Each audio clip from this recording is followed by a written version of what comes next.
जय माता रानी। Hello and welcome back to Pinky's creative world. आज की वीडियो में मैं आपके साथ शेयर कर रही हूँ कि जब भी आप अपने घर में नए गैस चूल्हा को लेकर के आते हैं तो उसका पूजन कैसे करना चाहिए। नवरात्रों के दौरान मैंने अपने घर में न्यू गैस चूल्हा और चिमनी लगवाया था। नवरात्र के फर्स्ट डे मैंने इसके लिए पेमेंट किया था, क्योंकि जब भी आप गैस चूल्हा किचन के लिए कुछ भी चीज़ें लेते हैं ना, तो ऑस्पिशियस डेज़ का ही सिलेक्शन करना चाहिए और नवरात्र के सारे ही दिन ऑस्पिशियस होते हैं। तो हमने पेमेंट फर्स्ट डे करा था। और जो चतुर्थी की तिथि होती है, जिस दिन चतुर्थी की पूजा होती है, तो उस दिन हमने घर में इंस्टॉल करवाया गैस चूल्हे को। कहते हैं कि बुधवार का दिन भगवान गणपति को समर्पित होता है, तो इसीलिए हमने उस दिन ही लगवाया। तो आप जब भी गैस चूल्हा लेना घर में, तो तिथियों को ज़रूर से ध्यान में रख करके ही परचेज़ करना चाहिए। पूजा शुरू की है मैंने सबसे पहले चिमनी पे और गैस स्टोव पे गंगा जल का छाता दिया है। उसके बाद मैंने स्वास्तिक का निर्माण करा है।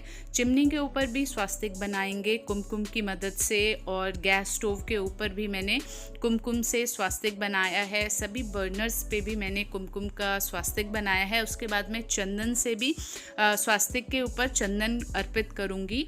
नवरात्र में बाकी की पूजा भी होती है और बाकी की वीडियोस भी मैं आपके साथ शेयर कर रही थी, इसीलिए मैं ये एडिट करके उस टाइम पे आपके साथ शेयर नहीं कर पाई।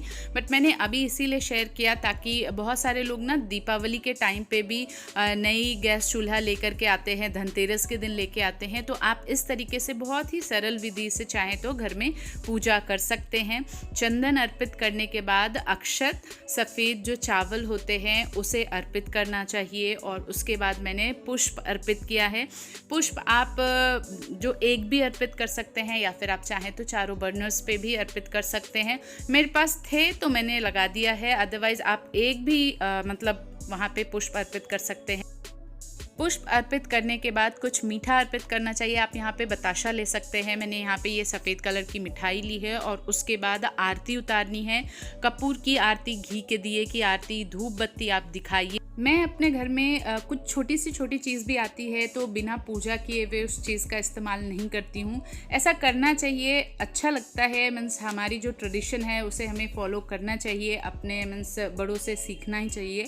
अब चिमनी की पूजा कर रही हूँ मैं सेम मेथड से जिस तरीके से गैस स्टोव की करी है ना। पहले गंगा जल का छाता दिया है और उसके बाद कुमकुम की तिलक करी है और पीले चंदन जो हैं वो अर्पित किए हैं। फिर अक्षत अर्पित करी है, पुष्प अर्पित करे हैं, और उसके बाद मिठाई में जो भी मीठा हो उसे अर्पित किया है।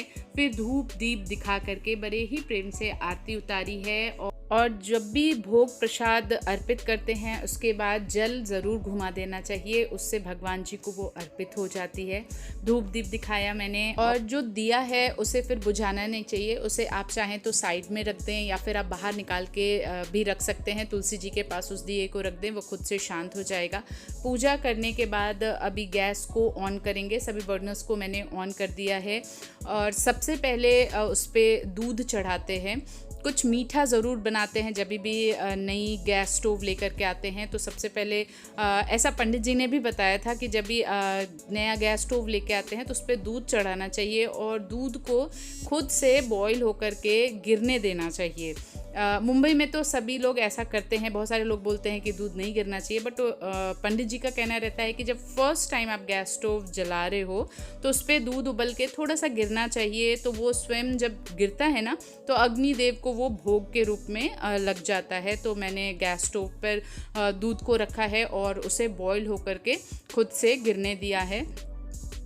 और मीठे के लिए, क्योंकि नवरात्र का जो 4th डे है वो चल रहा था, तो मैं फास्ट पे ही थी, तो मैंने सबसे पहले मखाने की खीर बनाई और उसे माता रानी को भोग लगाया।